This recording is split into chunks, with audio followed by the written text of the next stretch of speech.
इस दुनिया में इतने सारे स्पीशीज हैं लिविंग बींग्स के। इतने सारे हैं जो अब एक्सटिंक्ट हो गए हैं। इतने सारे हैं जिनके बारे में हम नहीं जानते। उन सब में से हम एक ह्यूमन बीइंग है, the only species in this world who can really live. हमारा माइंड उन सब स्पीशीज में सबसे ज़्यादा डेवलप्ड है और हमने उस माइंड का यूज़ करके क्या क्या नहीं पाया। पर इस ह्यूमन बॉडी में होने के बाद भी most of the people unsatisfied हैं। वो ढूंढ रहे हैं कि क्या करें। तो इस ह्यूमन फॉर्म का पर्पस क्या है? What is the purpose of life?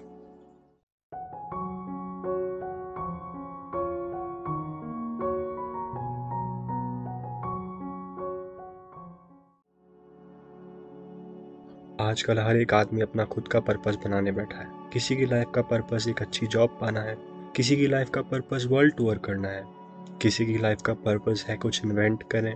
कुछ लोग हैं जिनका जीने का कोई पर्पस ही नहीं है या उन्हें मिल नहीं रहा। कुछ लोग हैं जिन्हें पर्पस मिल तो गया है पर कुछ कर नहीं रहे जिससे उसे पाया जाए। इन सब लोगों का पर्पस प्राइवेट है, इंडिविजुअल है, इनका खुद का है। पर क्या हम जान सकते हैं कि लाइफ का पर्पस क्या है? क्या पर्पस है हमारे यहाँ होने का, हमारी एग्जिस्टेंस का, हमारे इस वर्ल्ड में सुख दुख झेलने का? क्या पर्पस है कि हम जिंदा हैं? क्या पर्पस है कि हमें ह्यूमन बॉडी मिली? कुछ पर्पस तो होगा, क्योंकि इस दुनिया में कोई भी चीज़ किसी कॉज के बिना नहीं होती। अगर कोई इफेक्ट हुआ है, अगर कोई भी चीज़ हुई है तो उसका कोई कॉज ज़रूर होगा। कुछ लोग बोल देते हैं कि लाइफ का पर्पस है ही नहीं, आपको अपना पर्पस खुद बनाना है। कोई मीनिंग नहीं है लाइफ का, इसे मीनिंग आप देंगे। पर क्या ये पूरी तरह से सही है? क्या लाइफ का कोई मीनिंग नहीं है? हाँ, अगर आप इसे इंडिविजुअल तरीके से देखें तो हो सकता है आपकी अंडरस्टैंडिंग के अकॉर्डिंग आप सबका पर्पस अलग हो। क्या ऐसा है कि हम सब किसी एक गोल की तरफ भाग रहे हैं अनकॉन्शियसली और हमें पता भी नहीं? क्या ये क्या बात हुई?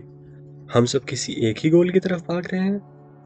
राहुल को अच्छी जॉब चाहिए, रीना को बच्चों का फ्यूचर देखना है, रमेश को वर्ल्ड टूर करना है। सबका गोल अलग अलग है, तो हम सब किसी एक गोल की तरफ कैसे जा सकते हैं?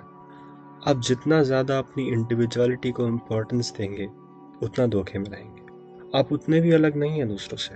ये इंडिविजुअलिटी का टॉपिक हम किसी और वीडियो में कवर करेंगे। अभी के लिए वो कॉमन गोल देखते हैं। इस दुनिया में हर कोई व्यक्ति, एक एक व्यक्ति हैप्पीनेस और पीस के पीछे भाग रहा है। किसी को वो हैप्पीनेस और पीस जॉब में दिखते हैं, तो किसी को वर्ल्ड टूर में, किसी को स्काई डाइविंग में, तो किसी को अपनी वाइफ या हस्बैंड में, किसी को अपने बच्चों में, तो किसी को अपने पेरेंट्स की खुशी में।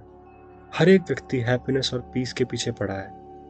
अच्छा, तो हमें अब ये पता लग गया कि हम सब हैप्पीनेस के पीछे भाग रहे हैं, तो ये भी पता लगा लेते हैं कि कब मिलेगी हैप्पीनेस। आपके आसपास के लोगों को देखिए, क्या उनको हैप्पीनेस और पीस मिला? मिल गया? आपको जॉब चाहिए, पर जो जॉब कर रहे हैं क्या वो सेटिस्फाइड है? आपको शादी करनी है, पर जो शादी कर चुके हैं क्या वो खुश हैं? तो किस खुशी के पीछे भाग रहे हैं हम? इन सब कामों में टेम्परेरी हैप्पीनेस तो मिलती है। जब हमें जॉब मिलती है तो पहली सैलरी हाथ में आते ही हमें खुशी मिलती है। फिर एक हफ्ते बाद जब ऑफिस का काम बढ़ जाता है तो वो सारी खुशी चली जाती है। जब हमारी नई नई शादी होती है तो हम अपने प्रेमी के साथ कस्में खाते हुए उनकी आंखों में आंखें डालकर देखते हैं तो हमें खुशी मिलती है। फिर एक हफ्ते बाद जब वो व्यक्ति चाय में चीनी की जगह नमक डाल देता है तो हमें उसे भगा देने का मन करता है। तो क्या इस वर्ल्ड में टेम्परेरी खुशी ही है? Only temporary happiness exist? कई लोग ये मान चुके हैं कि परमानेंट हैप्पीनेस ऐसी कोई चीज़ नहीं होती। इन छोटी छोटी खुशियों को जीने को ही जीवन बोलते हैं। पर मज़े की बात तो यह है, ये मानने के बाद भी वो खुशियाँ ढूंढ रहे हैं। तो इतना तो आप एश्योर्ड रहिए कि परमानेंट हैप्पीनेस होती है। मुझे कैसे पता? क्योंकि कई लोग हैं जिन्होंने अपनी तलाश में परमानेंट हैप्पीनेस अचीव किया है। अब अगर वो अचीव कर लिए हैं तो हम क्यों नहीं कर पा रहे? हम कहाँ गलती कर रहे हैं? हम सब चीज़ों में खुशियाँ ढूंढ चुके हैं, पर सब में टेम्पररी ही मिलती है, परमानेंट कहाँ है? दिक्कत ये है कि हम बार बार वही गलती कर रहे हैं। बार बार फेल होने के बाद भी हम बाहर की दुनिया में हैप्पीनेस ढूंढ रहे हैं। फेल होते हैं फिर भी नहीं समझते। ज़रा रुकिए, 2 पल सांस लीजिए और सोचिए, अगर बाहर खुशी होती तो अब तक किसी ना किसी को मिल नहीं जाती? मिली क्या? अजी नहीं। तो जब तक आप अप्रोच नहीं बदलेंगे तब तक रिजल्ट कैसे चेंज होगा? तो अपनी सर्च को अंदर की तरफ मोड़िए। अंदर की तरफ मतलब आपके अंदर। Know who you are. खुद को जानिए। ये करने पर आपको पता लगेगा कि अब तक आप खुद को ही नहीं जानते थे, और इसी बात से आप अनसेटिस्फाइड थे। अब तक आप कंप्लीट फील नहीं कर रहे थे। आप सोच रहे थे अभी कहीं कुछ खाली है, अभी कुछ बचा हुआ है, और आपने कभी ध्यान भी नहीं दिया, क्योंकि आपकी आंखें तो बाहर देखती हैं, तो अंदर कैसे ध्यान जाता। ज़रा 2 पल अपनी आंखें बंद करें, इस शोर शराबे से खुद को अलग करें और खुद झांकिए कि गलती कहाँ है, कहाँ कुछ छूट रहा है। आपको आंसर मिल जाएगा।